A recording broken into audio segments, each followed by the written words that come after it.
If you're anything like me, you're always looking for interesting new ways to expand your D&D 5e campaign.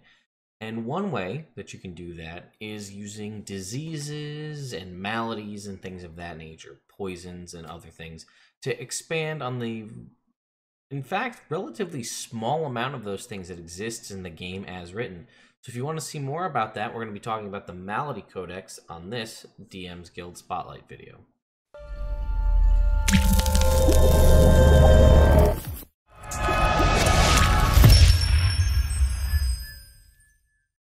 Alright guys, so here we are on the DM's Guild. You can see the Malady Codex, the Guide to Diseases. I do want to say, first of all, thank you to Jason and team for providing me this for review purposes.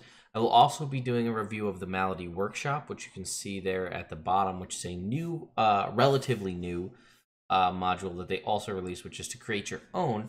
But what I thought was really cool about this, oh, and I guess I should say that even though it was provided for review purposes, this is my opinion, unaltered, however I feel about this. So you can see it is $2.95 on the DM's Guild. So that being the case, I will not go over every single thing in this book because, one, that'll take a little while, but two, I don't want to discourage you from purchasing it yourself because I do think it's worth it.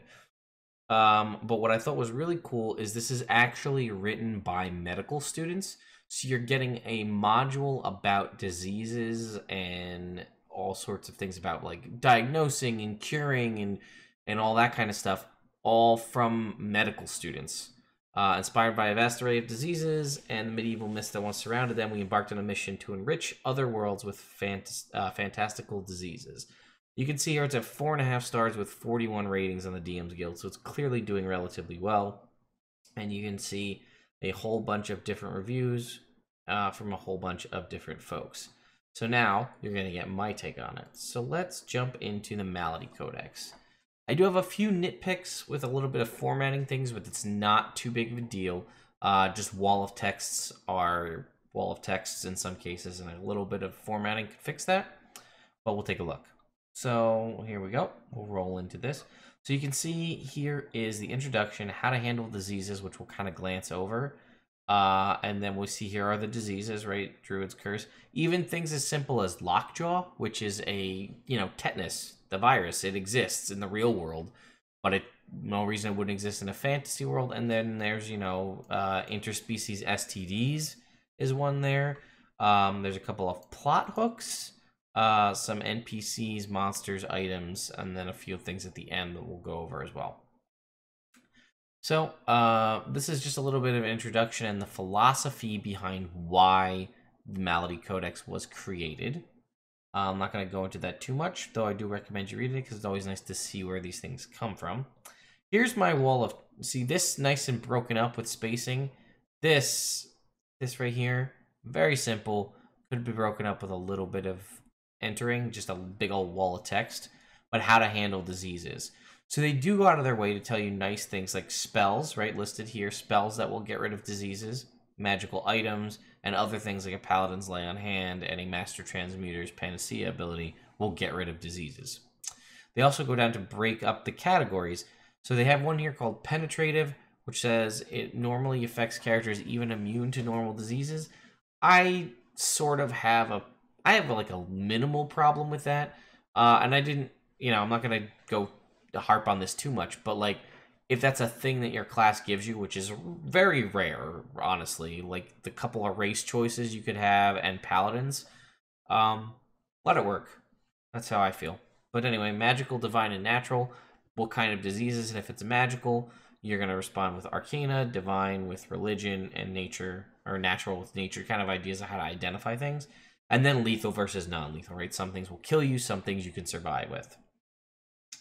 So here you can see this is how they're kind of broken out, right? Origins, causes, symptoms, diagnosis, cure, and plot hooks. And that kind of gives you an idea of how these things break down. So I think we'll start with Druids Curse. It's the first one, and maybe we'll grab one other one as we scroll through. So this is a story of a disease born out of vengeance, a pandemic that brought a civilization to ruins and its whole world to knees.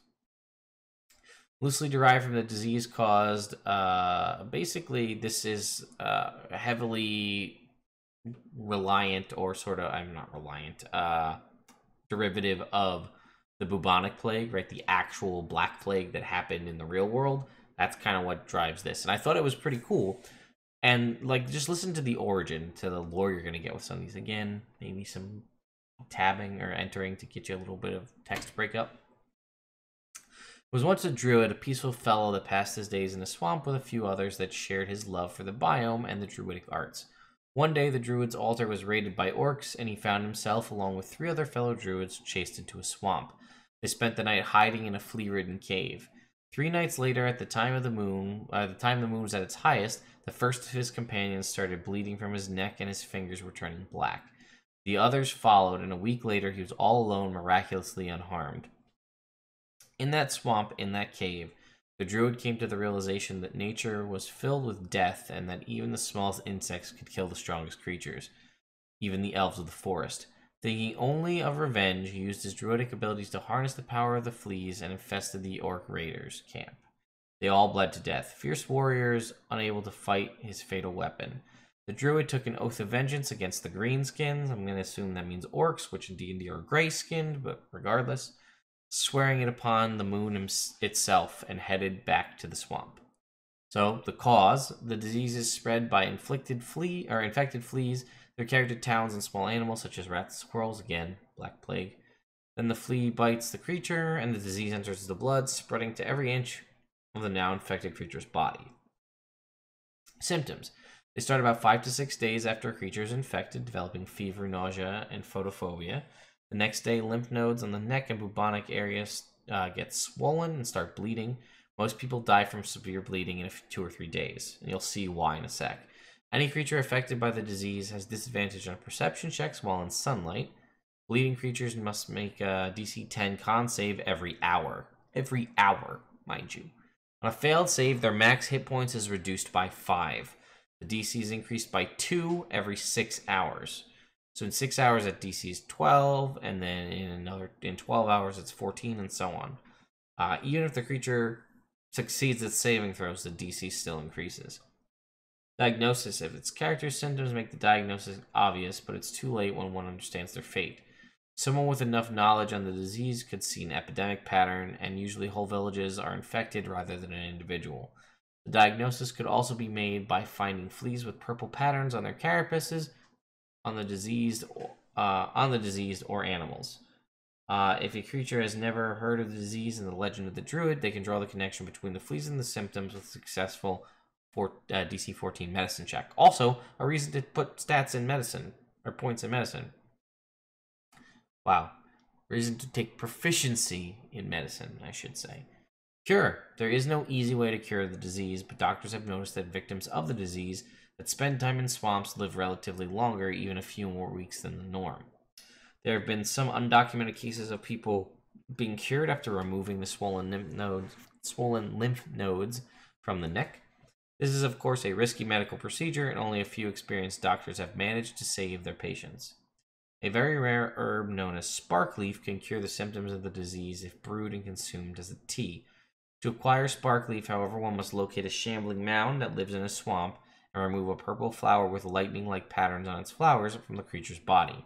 To brew the tea, creature must be proficient in medicine or with the herbalism kit and must succeed on 3 or more out of 5 DC 16 checks with the corresponding skill. When the druid created the virus, he made sure it was protected by spells that remove diseases. Spells that remove diseases, such as a paladin's lay on hand or the ability or cure disease spell, only serve as a break to the symptom progression. Anytime that a spell like cure disease is cast on an inflicted creature, the DC for the disease does not increase by 2 for the next 6 hours. So it's cool, it still does its thing, but it doesn't really cure you. You need the specific sparkleaf to handle it. And plot hooks. Sorry. This disease is one of the deadliest in this book. It's meant to be used as a world-ending pandemic, or at least a city-threatening pandemic. It could be that the heroes or someone they know has contracted this disease and they must find a cure as the clock is ticking. Time running out, your options are limited. One way to end the pandemic is to search for the druid that created it, but that should prove to be rather difficult. Another way is to procure sparkleaf and brew that tea that fends off the disease. However, the plant can only make 6 therapeutic doses, which means that it would take an army of shambling mounds to cure a town. Use this disease with caution, as it is deadly and hard to cure. It's meant to be used as a looming threat, a means to signify that the clock is ticking, and as a kickstart for adventurers to go and save the world. For example, about how this disease could be introduced into a campaign, keep an eye out for our freebie adventure, Plague Bearers, soon to be released on the DM's Guild. Live through the fateful days of the demise of the Orc clan and survive to tell the tale of the mad druid acting as a harbinger to his pandemic. A low-level adventure in a swamp setting will turn out quite lethal. So that was Druids Curse. So you can see the amount of effort and lore and cool background stuff that's built into all of these. And there's maybe 10 in here. So I want to show you guys one more, but I'm not sure which one to pick. Right, so the next one here is, I think, Mage Virus, which is pretty cool. But there's also, like, Lockjaw, which is kind of lame, but it's relatable. And then there's also the sexually transmitted diseases. But I think I'm going to skip those because I'll let you figure them out on your own. So you know what? Let's just do Mage Virus. You know what? Let's do Beholder Spores. Jump ahead to Beholder Spores. We'll do that one instead. Okay. Priest. These spores, Biathicax, the Beholder, has spread all over the world in an ingenious ploy to spy on many underworld merchants and other shady figures. These are inspired by the spores in the Tomb of Annihilation adventure. There's no need to read it to understand. Loosely based on fungal infections and mainly influenced by aspergillosis? I know how to say that word, but I can't say it right now. Which can be caused by mold in common places. It's an aspergillum, I think, is the name of the singular. But anyway, so Biathicax was a beholder with no purpose. Having no interest and no particular way to spend time, boredom took the better part of his brilliant mind. In this time of madness, he came across the legend of Belcor's, the invisible beholder. Ah, there we go. That's the one in Tomb of Annihilation that made one of Acererak's infamous tombs his home. Rumors have it that Belcor's filled an entire level of the tomb with magical fungus that grew and created mold in the walls and the floor of the tomb. Biathicax knew he had to try this, and so he did. He managed to create a living organism, a fungus he named A. Biathicax and sold named A Biathicax? Oh, maybe it's A Biathicax is the name of it. Hard to read that one with the period. He named a fungus he named A. Biathicax and sold to many underworld merchants. Now it can be found in many dark places all over the world. Little did the merchants know the fungus is a living part of Biathicax. He can see from the eyes that sprout from it, and thus has established an immense network of surveillance, giving him the edge he needed to finally find his place in the world. Causes. This green mold can be found in dark rooms, smelling like rotting corpses, and feels very soft but moist. Grows on the floor, the ceilings, and the walls, but especially in cracks and nooks. At random times, or when a creature comes into a few inches of the mold, a small opening forms in the green mold, from which a cloud of purple spores erupt. Each creature within 5 feet of the mold must make a DC 13 con save or become infected. The spores accumulate in the lungs of the infected creature and slowly start to multiply. It is worth noting here that as characters move through areas with this alien growth, tiny eyeballs emerge from the mold to scrutinize them. If they attack them and inflict fire, ice, necrotic, radiant, slashing, bludgeoning, or piercing damage, the mold will die, but a cloud of spores will spread to anyone within 30 feet of the destroyed batch. Any creature in this area must make the save or be infected. Symptoms. After the initial infection, the next time a creature falls asleep, the fungal infection takes its toll. When they wake up, they must make a con save or the infection spreads to stage 1. You'll see this has multiple stages. Every time the creature wakes up from a long rest, they must make a con save or the disease stages increase. The symptoms themselves depend on the stage. Note the stage symptoms include the previous stage as well, but are not written at the table for efficiency's sake. Stage 1. The infected creature upon waking suffers 1d8 poison damage as they cough violently for a minute. They feel normal until stage 2. You got dyspnea. dyspnea? I don't know how you pronounce that. I'm not actually sure what it is. Tiredness, I guess it's tiredness and a slight burning feeling in the chest. The infected creature has disadvantage on con saves. Let's look up what that is in the meantime here.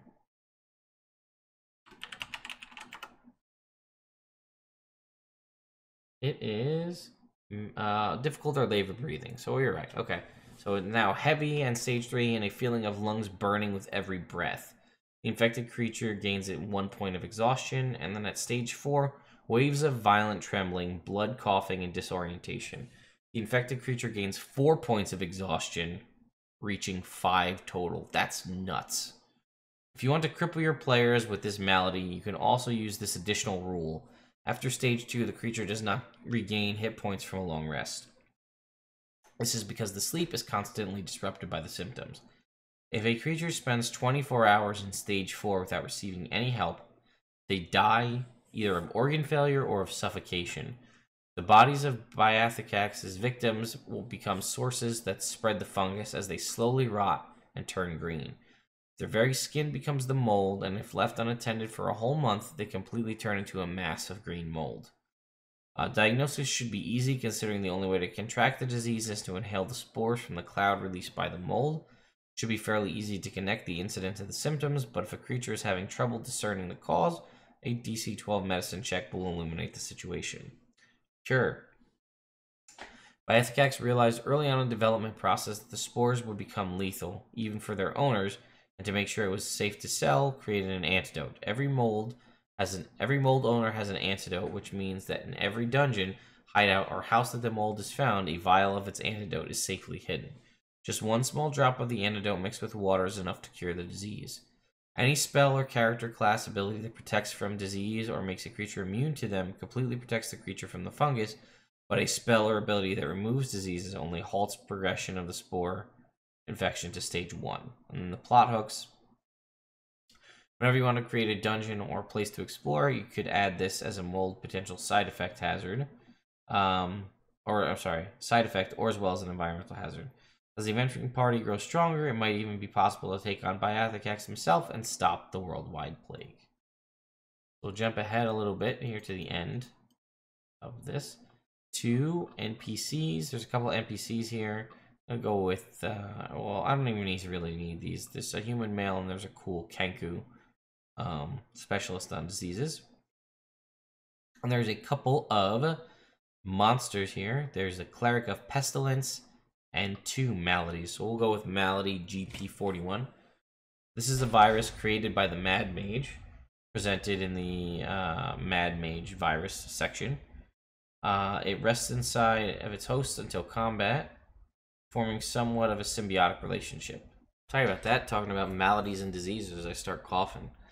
Anyway, so the virus feeds on the host's power and grows stronger with each subsequent attack. When it materializes, the Parasitic Aberration has a shadowy form that vaguely resembles the race of the host, though not enough to recognize its host. Its arms glow with magical energy as if it had fed on magic damage, or it may hold a shadowy weapon. Although this disease is most common in humanoids, it can also, though not as easily, infect other creatures, such as animals or even dragons. You want to have a good time making a dragon. I may use that. Weaponized. A parasite that has been fed with physical damage, slashing, bludgeoning, piercing, holds a weapon similar to its host. If it was creatured, that's supposed to be created from physical damage, it can use its adapting weapon ability. If it was brought forth from a magical ability, it can use the adapting claws ability, swinging its sharp claws clad in the corresponding magical element. Born in flight, Parasite is resistant to the type of damage it is fed on. In Big Scheme, the creatures are programmed to attempt to escape if cornered. Any parasite that manages to survive the encounter will try to recuperate and head to the Mage Tower. In fact, 3 to 4 GP41 aberrations teaming up in a small group with a GP120 Malady Aberration as their leader in order to survive is not a rare sight. Optional ability: when the Malady GP41 is dropped below 50% hit points of its total, it can use the dash as a bonus action. In Horizontal Evolution, 2 or more aberrations may spend 1 hour together to exchange genetic material in order to learn any abilities the other aberration has gained from their parasitic growth. An aberration may choose only one type of damage from the pool it gains through horizontal exchange for their adapting abilities. Now, that may not make a lot of sense to you, but if you read Mage Virus, a lot of that will become clear. I'll scroll down, and you can see here's the Malady GP41 right here as it stands. Again, base, not infecting a dragon or anything. And you can see there are some magic items here. Let's do the Dome of Constitution. This magical copper disc, 1 foot in diameter, is engraved with Ilmater's symbol. May be activated to create a permanent 20-foot glass dome. Any creature resting under the dome for at least 8 hours straight may add a D8 to the Constitution saving throw in the next 8 hours. The dome may be deactivated as a free action and activated once per day. The dome lasts until deactivated and may house up to 4 creatures at once. So this is basically your clean room, right? This is making a sterile dome of glass. So, if you choose where you put it, this could be, a good way to isolate people either outside or inside from any kind of diseases. And then when you download this project, you find 2 PNG files named Disease Table and Virus Progression. The first table was made to save the DM time, while the second was created as a helpful visualization for the progression of the Mage Virus, follows from infection to materialization. I do have those, and I will pull them up. Where are they? Here. So here is the photos. This is, which one's this? This is the progression table. So this is viruses in stage 0 for all types of damage and so on. And then we have this one, which shows you just a little bit about how all the interactions with spells and things. So I think that's pretty much it. We'll go back to this here. And there's other products released by Jason Backos. We have King to an Empty City, Encounter with the Eden Shah, Tomb of Mild Discomfort, and the Necromantion. I guess that's how you pronounce it. A couple of adventures here. But yeah, I'm curious what you guys think of the Malady Codex. So I thought that this was a very awesome thing to be taking a look at. Sorry if there's some weird nonsense in my background. I think my water softener just kicked on. But anyway, I thought this was a really cool product on the DM's Guild. I think it's well worth $2.95. And again, I will be reviewing the Malady Workshop in the future, which is further designed to help you go about creating your own maladies and your own diseases. Also $3.95 on the DM's Guild. So be on the lookout for that. I'm not going to do that one immediately, as I do have other ones that I have to do in chronological order here as they were received. But anyway, let me know what you think in the comments below. I thought it was great. Have you picked it up? If you did, have you used it in your game? What did your players think? Did you kill them with it? Did they think it was awesome? Did they hate it? I really want to know as much information as you can provide to me, as I love hearing this stuff from you guys. So anyway, I hope you enjoyed the video, and I'll see you next time.